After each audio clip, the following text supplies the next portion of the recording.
घग्गर एक बरसाती नाला है, इस वजह से यह नदियों की तुलना में हरियाणा के लिए अधिक संकटदायी बनती है। नमस्कार, मैं गौरव और आप देख रहे हैं खबर खिड़की।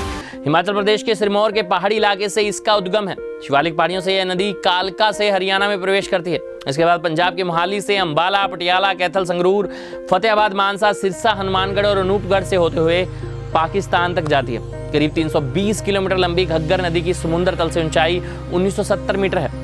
नदी जलग्रहण क्षेत्र में 27 कस्बे आते हैं, जबकि 11 नाले हैं। सुखना नाला सबसे प्रमुख है। दरअसल घग्गर नदी भारत और पाकिस्तान की इकलौती मौसमी नदी है। यह एक तरह से बरसाती नाला है। पंचकुला जिला में इस नाले पर कौशल्या डैम है। इस डैम का पानी इसी नाले में छोड़ा जाता है। इसके अलावा सिरमौर, सोलन, पंचकुला, सुखना, अंबाला, पटियाला का बरसाती पानी भी यहीं आता है। मानसून में तेज बारिश चंडीगढ़, पटियाला, पंचकुला सहित कई इलाकों का बरसाती पानी इसी में गिरता है। हिमाचल के सिरमौर में मानसून में 1124, सोलन में 912, चंडीगढ़ में 849, पंचकुला में 911, जबकि पटियाला में 541 मिलीलीटर होने वाली बरसात इस नदी को उफान पर ला देती है। इसके अलावा इस नदी के तटबंधों पर पिछले 2 दशक में दोनों राज्यों में 1200 से अधिक पाइपलाइन बनी हुई है, जिसके जरिए करीब 6 लाख हेक्टेयर भूमि सिंचित होती है। इस नदी के तटबंध जंगल का रूप ले चुके हैं। सिरसा जिले में तो पंजाब बॉर्डर तक सरकारी बांध भी नहीं बना है। ऐसे में हर साल पंजाब और हरियाणा की करीब 11 लाख आबादी को परोक्ष रूप से नदी में आई बाढ़ की वजह से दिक्कत का सामना करना पड़ता है।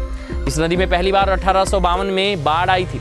करीब 421 किलोमीटर लंबी इस नदी का कुल कैचमेंट एरिया 21,580 वर्ग किलोमीटर है।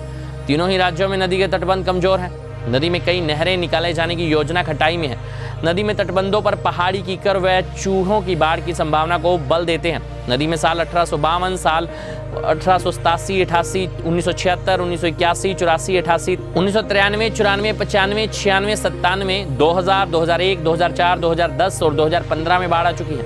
नेशनल डिजास्टर मैनेजमेंट ने अपनी शोध रिपोर्ट में 1852, 87, 1993, 1995, 2000 और 2004, 2010 की बाढ़ से अधिक तबाही का जिक्र किया है। कभी सरस्वती नदी थी घग्गर। जी हाँ, इस नदी के साथ भी कई कहानियां जुड़ी हैं। लुप्त हो गई सरस्वती नदी से इसे जोड़ा जाता है। सरस्वती नदी पर चल रहे शोध को देखें तो घग्गर के प्रभाव वाले स्थानों पर कभी सरस्वती नदी बहती थी। एक दंत कथा के अनुसार 10,000 साल पहले हिमयुग के खत्म होने पर हिमानियों से ग्लेशियर पिघलने के बाद सरस्वती नदी लुप्त हो गई थी। ऋग्वेद तथा अन्य पौराणिक वैदिक ग्रंथों में दिए सरस्वती नदी के संदर्भ के आधार पर वैज्ञानिकों का मानना है कि घग्गर हकरा नदी प्राचीन वैदिक सरस्वती नदी की एक मुख्य सहायक नदी है। यह सहायक नदी 5000 से 3000 ईसा पूर्व पूरे प्रवाह से बहती थी। उस समय सतलुज तथा यमुना की कुछ धाराएं सरस्वती नदी में आकर मिलती थी। इसके अतिरिक्त 2 अन्य लुप्त हुई नदियां दृष्टावादी और हिरण्यावती भी सरस्वती की सहायक नदियां थी। लगभग 1900 ईसा पूर्व तक भूगर्भीय बदलाव की वजह से यमुना सतलुज ने अपना रास्ता बदल लिया तथा दृष्टिवादी नदी के 2600 ईसा पूर्व सूख जाने के कारण सरस्वती नदी भी लुप्त हो गई। खैर, घग्गर नदी हरियाणा और पंजाब के लिए जीवन दायिनी भी रही है।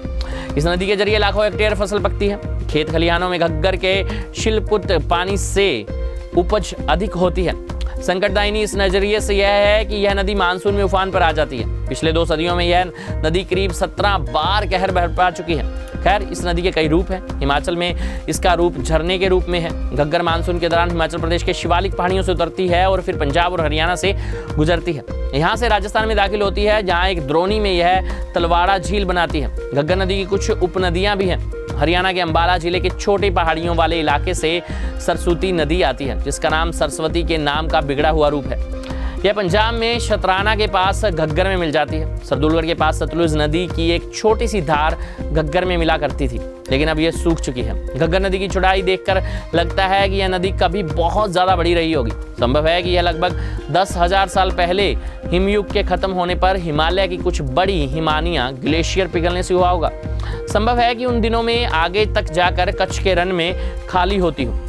समय के साथ इस नदी के पानी देने वाली उपनदियां सिंधु नदी और यमुना नदी को भी पानी देने लगी, जिससे घग्गर सूखने लगी होगी।